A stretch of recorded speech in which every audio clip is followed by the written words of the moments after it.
have that sitting beside your regular notes for a few minutes here. And here we go. Anybody want to try this one? Again, a Jeopardy question coming at you on a cold Monday morning.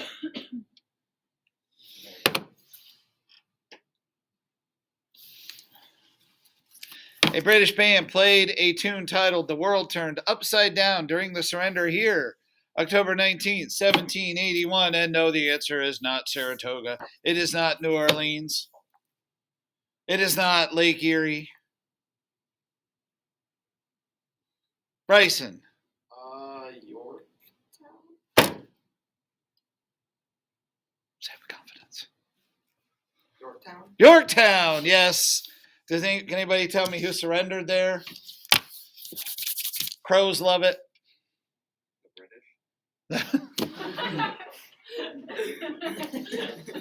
Yeah, can you give me the British general's name?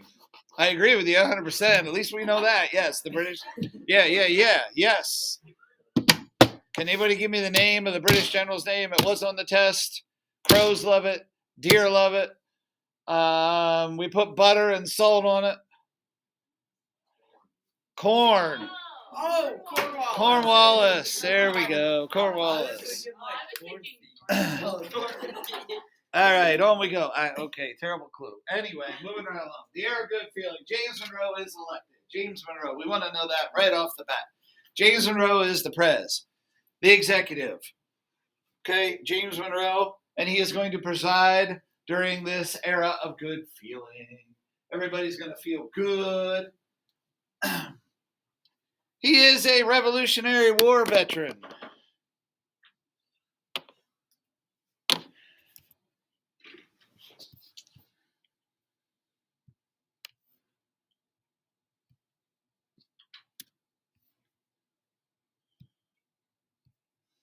Now, go to the first question on your handout. And again, I realize not everybody got to that. But why was James Monroe's presidency called the era of good feeling?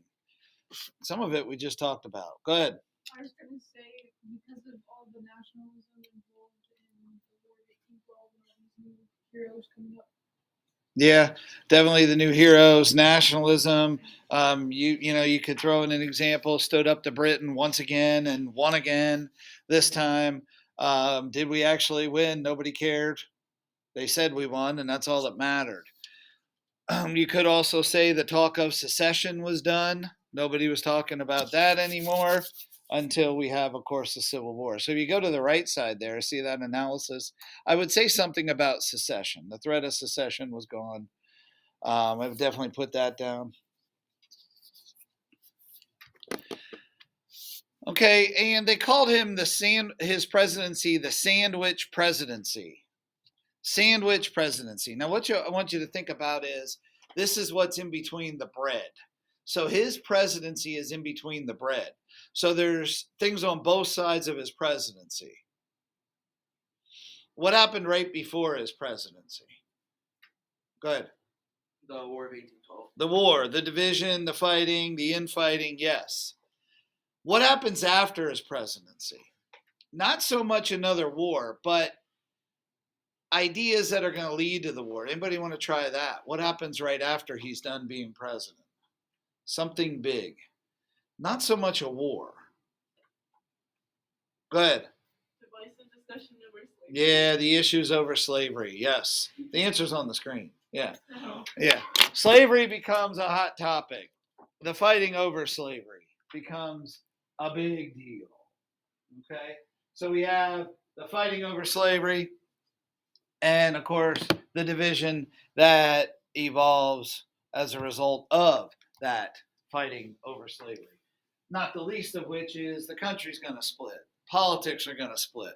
The economy is going to suffer. All of those things, which we'll get to. Okay. So if you take a look there, the War of 1812, and then, of course, the divisive, which starts out as a discussion over slavery. Keeping in mind as we go through this, Jefferson thought slavery was going to die out. He thought slavery was going to be gone. But since the cotton gin was invented, it was not. Okay? It did not die out, and that's important to keep in mind. All right, so he's the last of the Virginia dynasty. Who are the other three that are part of this group? Who are the other three, the Virginia dynasty? Sarah, give me one. Washington, Maggie, Jefferson, and of course, Madison. Yes, and Monroe. 4 of the first 5 were from Virginia. The oddball, if you want to say that, would be Adams. Okay. Now, go to your handout there.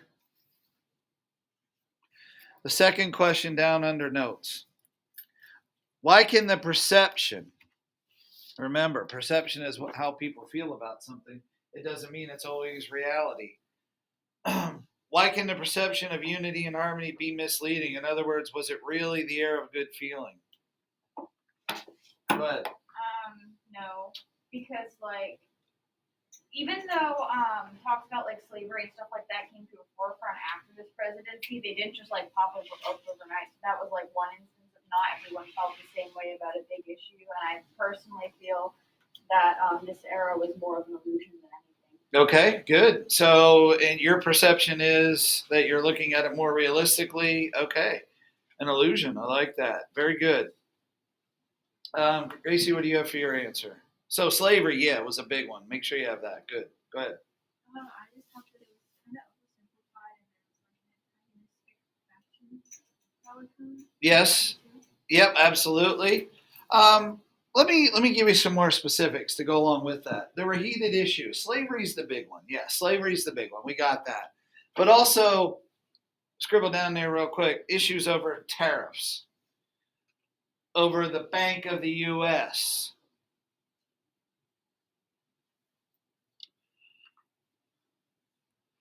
over internal improvements. So the issues of tariffs, internal improvements, Bank of the U.S., should we have another bank or not? And it wouldn't also hurt to put this one down. In addition, public land. Should the government buy public land, etc.? Should the government own?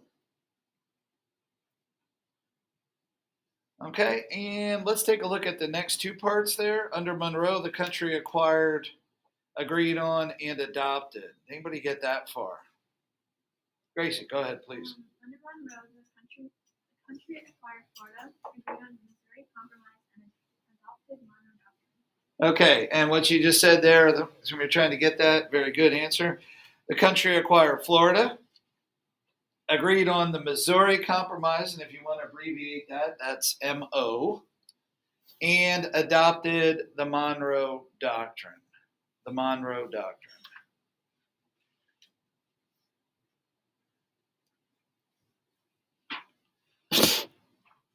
Why did some want the tariff? Did you get that? Now that's something we talked about before. Let's end up strong on this. Why do some want a tariff? Anybody should remember this. Remember, it's part of Hamilton's plan. Why do we want tariffs? Gracie, I was going to get you up the spot, but if you volunteer, go ahead. Well, they wanted to protect their businesses because they were afraid that the British goods would be dumped on American markets. Yeah. Make sure you have that. And that key word there is protecting. You want to protect U.S. businesses. Okay. Raise the cost of imports so people buy the domestic. And yeah, the big fret, the big worry was British goods. Okay, we'll pause with that. Come back tomorrow. Knock out that Google form. All right. Other than that, no assignments for tomorrow. Okay. But knock out that Google form. Have a good day.